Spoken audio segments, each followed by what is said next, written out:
SoundCloud.com.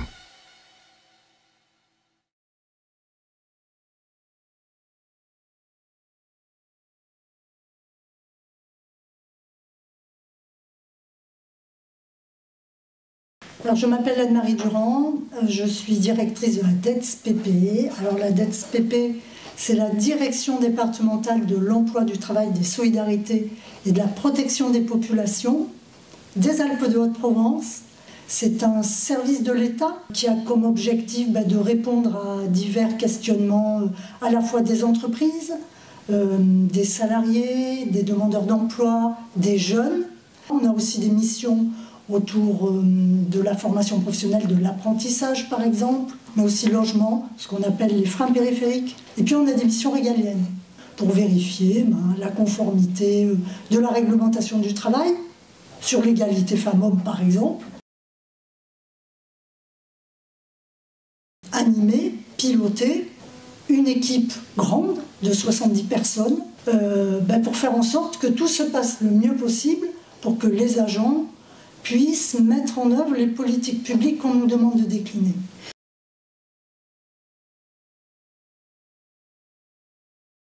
J'ai fait des études d'ordre juridique, et puis je me suis dit que l'administration c'était pas mal parce qu'on est au service du public. Et que ça a quelque chose d'assez enthousiasmant.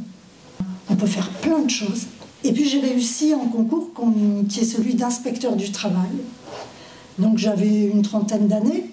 Et je me suis retrouvée à aller contrôler des entreprises avec des pouvoirs qui sont assez importants, avec des positions parfois pas forcément très confortables. On se retrouve face à un employeur qui en général a le double de votre âge. Et c'est là où on peut se retrouver, alors parfois en tant que femme, dans des situations un peu compliquées. C'est à la fois quelque chose qui ne devrait pas exister, mais en même temps c'est une nécessité, parce qu'aujourd'hui on se rend bien compte que ces droits qui pour beaucoup d'entre nous semblaient quelque part un peu acquis, ne le sont pas, et que donc il y a un travail au quotidien à mener pour réaffirmer que une femme, quand elle bosse sur un poste, elle doit être payée de la même manière qu'un homme, qui a un droit pour la femme de maîtrise de son corps. C'est à elle à prendre les décisions, et quelque part à personne d'autre.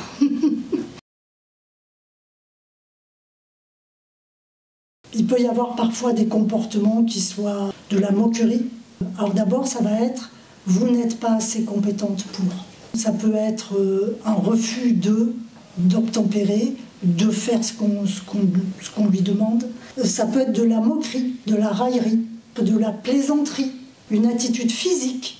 Si quelqu'un d'extérieur non voulu rentre à l'intérieur de cette sphère, c'est pris comme une agression. Et puis il y a ceux qui, globalement, ne vont pas laisser l'expression se faire parce qu'on ne va pas aller forcément dans leur sens. Et le fait d'être une femme est utilisé pour bloquer cette expression. Vous vivez toujours ce genre d'exemple ? De moins en moins. Je suis de moins en moins jeune, donc voilà. Je l'ai sans doute ressenti un peu fortement quand j'étais beaucoup plus jeune, lors de mes premières années d'activité professionnelle. Aujourd'hui, c'est moins le cas. Alors d'abord, on a une déléguée départementale aux droits des femmes, donc avec tout ce qui est lutte contre les violences faites aux femmes. Et puis on a l'aspect égalité professionnelle.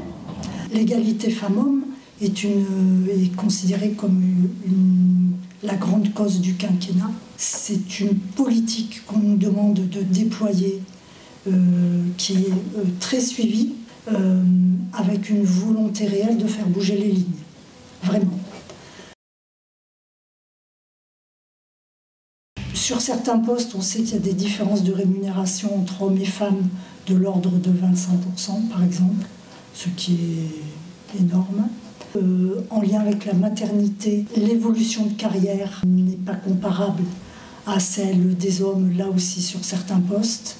Tout ça fait partie des choses qui doivent être et qui peuvent être corrigées et pour lesquelles on essaie de regarder et de faire progresser.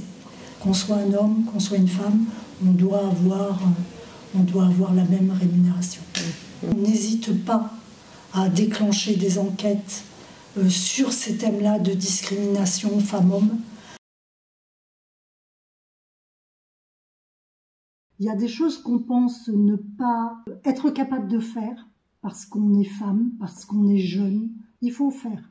Il faut tenter. Il ne faut pas avoir peur de l'échec. Trouver sa voie, même si sur certains métiers, par exemple, ça paraît très éloigné parce que c'est un job pour un mec.